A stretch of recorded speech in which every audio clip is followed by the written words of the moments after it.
দলীয় জোটের প্রাসঙ্গিকতা ফুরিয়ে যায়নি মনে করলেও এই জোটের কার্যকারিতা ও ভবিষ্যৎ নিয়ে দ্বিধা ও অন্ধকারে আওয়ামী লীগের শরিক দলের নেতারা।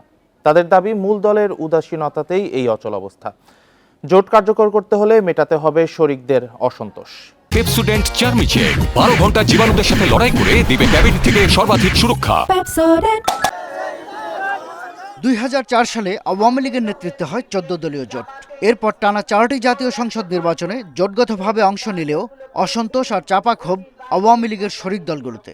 ভোটের আগে তৎপরতা চোখে পড়লেও পরে জোট আছে কি নেই তা বোঝার জো নেই। বর্তমান অবস্থার মূল্যায়ন করতে গিয়ে সাম্যবাদী দলের প্রধানের কণ্ঠে হতাশা। তিনি বলছেন, জোট প্রশ্নে সুস্পষ্ট সিদ্ধান্ত ছাড়া শরিক দলে গতি আসবে না। জোট তো ইনডিসিশনে আছে, জোট ফাংশন করবে না করবে না এটা আওয়ামী লীগের উপর নির্ভর করতেছে। প্রধান শরিক দল এ ব্যাপারে তাদের কিছুটা উদাসীনতা এর জন্য দায়ী বলে মনে করি। প্রায় অভিন্ন বক্তব্য বাংলাদেশের ওয়ার্কার্স পার্টির সাধারণ সম্পাদকের।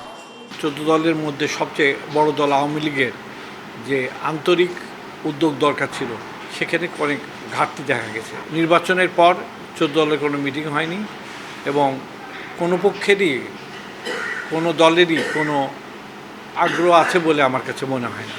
তবে তত হতাশ নন জাসদ সভাপতি হাসানুল হক ইনু।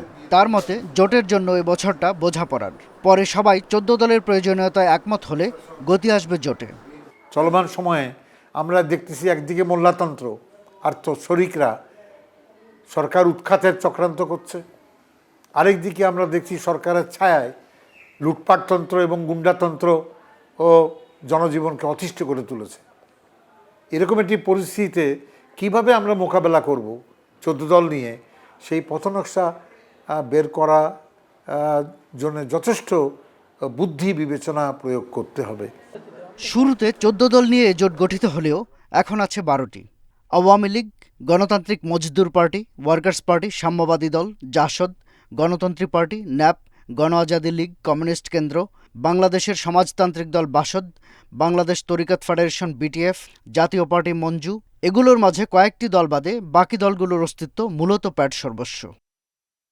শাহাদাত স্বপন, ইন্ডিপেন্ডেন্ট নিউজ, ঢাকা।